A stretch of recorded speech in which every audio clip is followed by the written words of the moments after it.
Og diri nga side mga kasyuyans nagsugbat taga duha ka budburon kay atong ipuno atong Bisayang kunam ditong atong gipiktusan mo ni atong iswa og timo na to karong orasaha. Safety first. Mo ni safety first mga kasyuyans.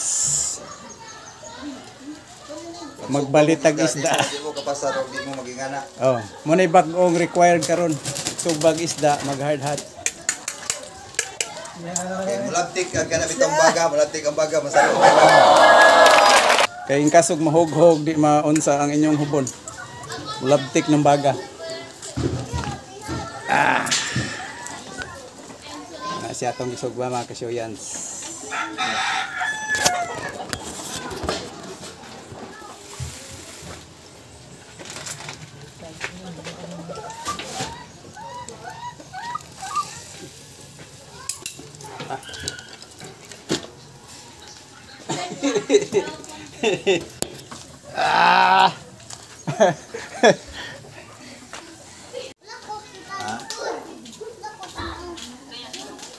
Tanawan na bit man lalo big baboy tatong video na kumaboy.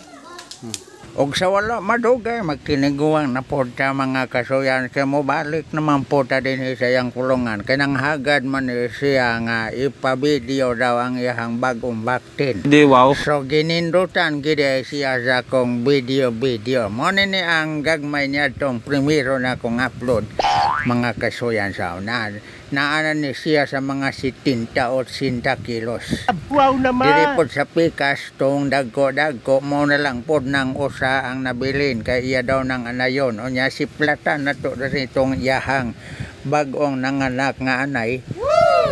14 kabuok na matyago sa so 13 na lang ni mga kasuyan. So niya kining ni apong bag-o diri sa pikas. Wow. Duha man ni kaanay niya pulo pod ni namatyan pug usa di siyam na lang pod ang nabuhi da. To iwagan dia pikas o niya taod-taod.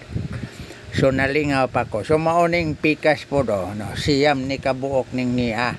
So maayo gini siya mamuhi-buhi kay sigod sa akong nasugid ninyo kaniya tong una na kong upload.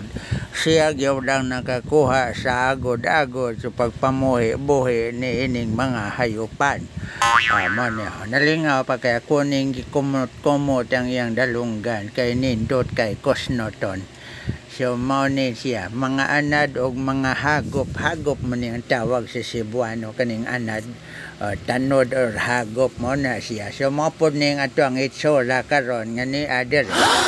So wala lang ko nagyaw-yaw kay di man gyud ko mahimog magyaw-yaw tiniguang basta na ato bang kamera kadi ko matulin makatawa man ko. So ako ana lang ni siyang abos over kay para nindot gyud ang akong pagka-deliver sa inyo ha. So karon taod-taod mo balik pud mi didto kay mga on naman po may luto naman tong sinugbang isda karon taod-taod.